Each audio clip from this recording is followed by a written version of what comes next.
How are we as the people of God supposed to live? That's the question. That's the question that was on the minds of the Israelites, the children of Abraham, as they were walking out into the wilderness. How are they supposed to live in this relationship to God? And how are they supposed to live in relationship with each other? That's what we're going to talk about today. Welcome to session 5. In this session, we pick up where we left off last time. God had delivered his people Israel from slavery in Egypt using Moses as his savior prototype.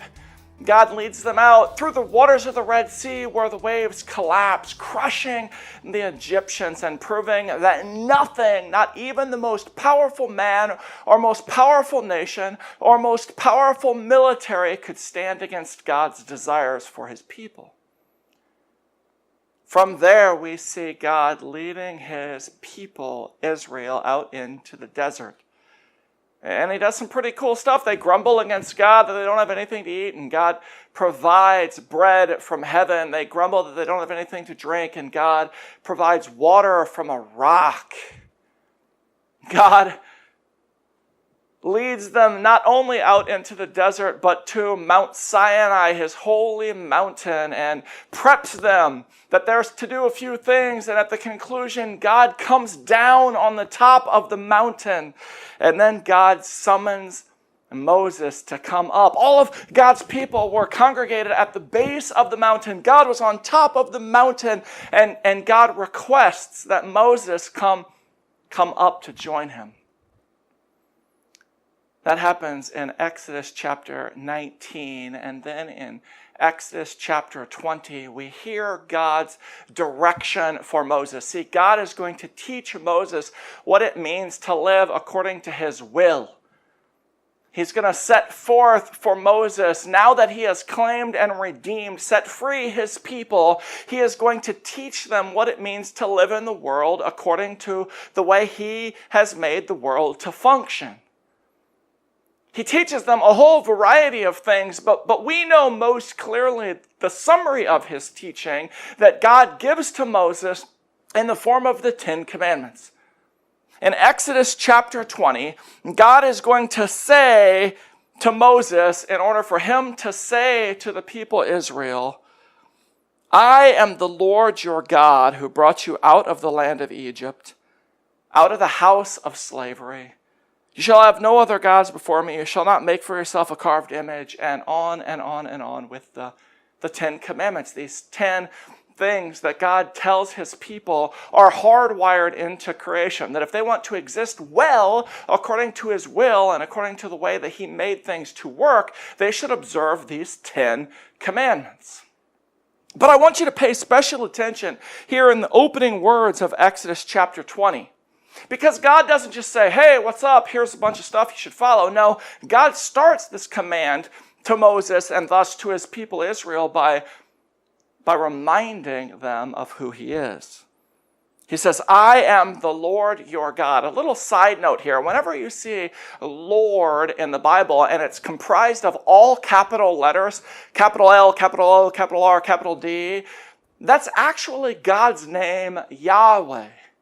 So what God says to Moses is, I am Yahweh, your God, a specific God, not a generic God, but I am a specific God. In fact, I am the God who brought you out of the land of Egypt, out of the house of slavery.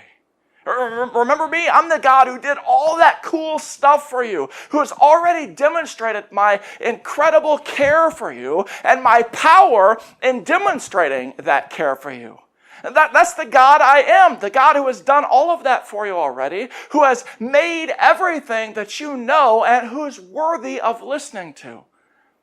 That's the preface to God giving Moses and thus Israel and thus us the 10 Commandments. This relationship, that's the God that we put our trust in.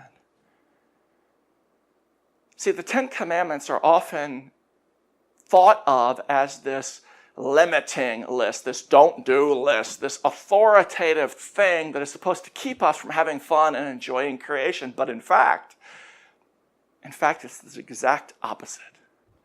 The Ten Commandments are the cliff notes into the very mind of God, the God who from nothing created everything. The God who built into this system of the world that we know rules and order and structure. And God here in the Ten Commandments teaches us a little cliff-noted version of what that structure is.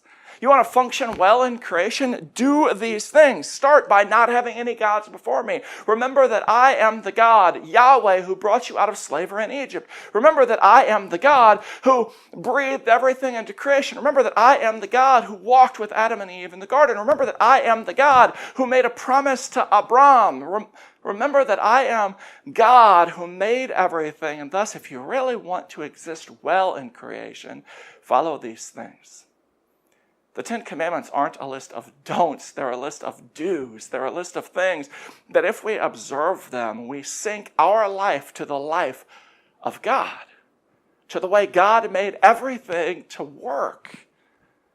It might seem a little limiting, but in fact, the Ten Commandments are freeing statements about how the world works and how we can best function within it. God gave us this gift, this cliff-noted snapshot into not only his mind, but into the way he built the world to work.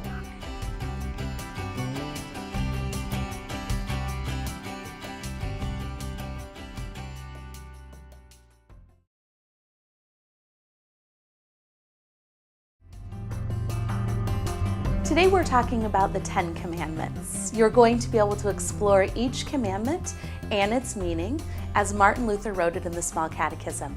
We've provided that for you in your packet of information. We hope that this time, looking at each commandment and how it applies to your everyday life, will help you in your faith journey. Have a good time with your family.